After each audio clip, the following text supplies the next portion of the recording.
দীর্ঘ ৩৪ বছর পর মোদী সরকারের জামানায় দেশীয় শিক্ষা ব্যবস্থায় আনা হলো আমূল পরিবর্তন। নতুন জাতীয় শিক্ষানীতিতে এবার কেন্দ্রীয় সভার অনুমোদন। মানব সম্পদ উন্নয়ন মন্ত্রকের বদলে এবার কেন্দ্রে থাকছে শিক্ষা মন্ত্রক। নতুন এই শিক্ষানীতিতে প্রাধান্য পাচ্ছে সকলের জন্য শিক্ষার অধিকার। প্রথমত, শিক্ষার অধিকার আইনের মধ্যে আনা হলো ৫ থেকে ১৮ বছর বয়সের সকল ছাত্রছাত্রীদের।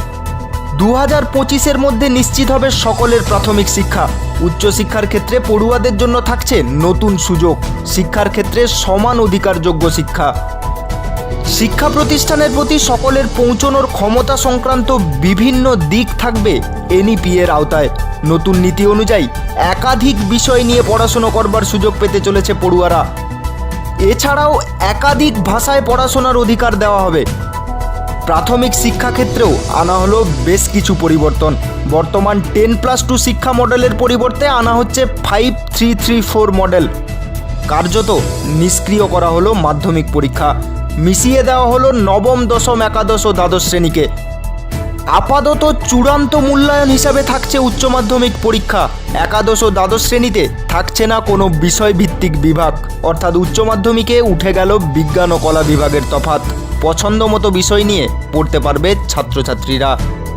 উচ্চশিক্ষার ক্ষেত্রেও থাকবে মাল্টিপল এন্ট্রি ও এক্সিট পয়েন্ট। ছেড়ে দেওয়া বর্ষ থেকেই পরবর্তীকালে আবার পড়াশুনো শুরু করতে পারবে ছাত্রছাত্রীরা। থাকছে না প্রথম থেকে শুরু করবার চাপ।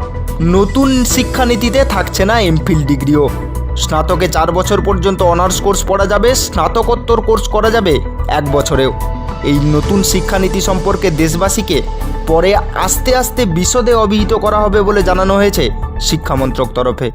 उच्च शिक्षा में हम 2035 तक 50% GER ग्रॉस एनरोलमेंट रेशियो तक पहुंचेंगे और उसके लिए होलिस्टिक एजुकेशन की नई व्यवस्था लाई जा रही है, जिसका सबसे बड़ा अंग है multiple entry and exit.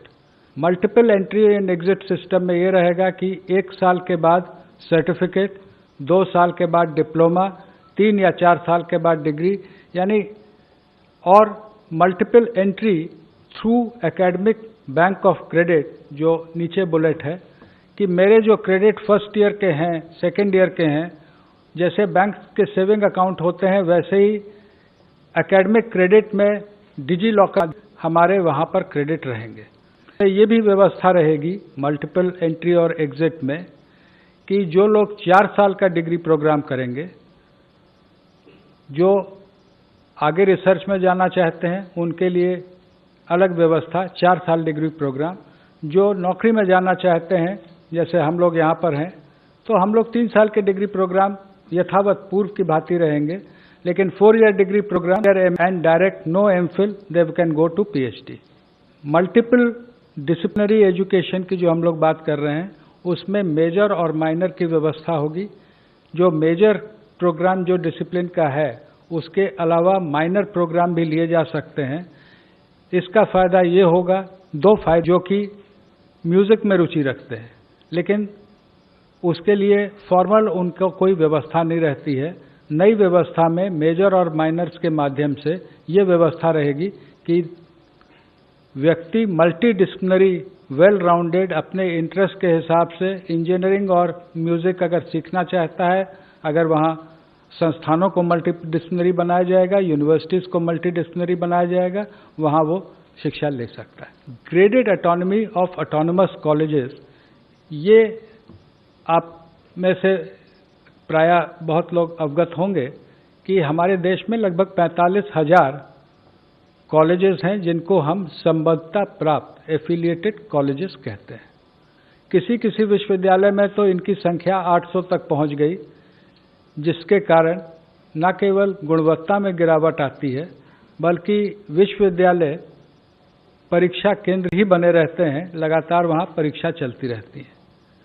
Graded autonomy की व्यवस्था ये होगी कि उनके एक्रेडिटेशन स्टेटस के आधार पर A+, A, B, उनको अलग अलग एडमिनिस्ट्रेटिव और एकेडमिक ऑटोनॉमी और फाइनेंशियल ऑटोनॉमी कॉलेजेस को दी जाएगी।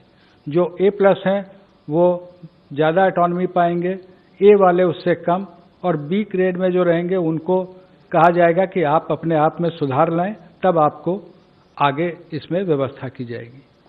नेशनल मिशन ऑन मेंटरिंग, जिसमें जो हमारी फैकल्टी है उसके उन्नयन और जो हमारे छात्र हैं उनको अच्छे मेंटर मिले, उनके एलुमनाई से, उनके टीचर से, इसकी व्यवस्था रहेगी। आज के दिन में as of today we have UGC, AICTE and National Council for Teacher Education. There will be single regulator for higher education. एक रेगुलेटर रहेगा जो कि सारे एजुकेशन, हायर एजुकेशन को एक ही रेगुलेटर देखेगा। उसमें अलग अलग एक्रीडिटेशन के लिए, अप्रूवल्स के लिए, फाइनेंसिंग के लिए अलग अलग वर्टिकल रहेंगे, लेकिन एक रेगुलेटर रहेगा और वो regulator self disclosure based, online self disclosure based transparent system पे काम करेगा। हर चीज के लिए बार बार इंस्पेक्शन टीम बना के भेजने की जो वर्तमान व्यवस्था है उसके जगह सेल्फ डिस्क्लोजर बेस्ड व्यवस्था लाई जाएगी। चाहे वो डीम्ड यूनिवर्सिटी हो या केंद्रीय विश्वविद्यालय हो या राज्य विश्वविद्यालय हो, शिक्षा के जो स्टैंडर्ड्स होंगे वो सबके लिए कॉमन होंगे। फी फिक्सेशन पर भी समिति ने जो रिकमेंडेशन की थी उसका विस्तृत उल्लेख पॉलिसी में किया गया है। जीडीपी का 6% शिक्षा के क्षेत्र में व्यय होना चाहिए। अभी as on date it is around 4.43%, including the state government, centre and the state government.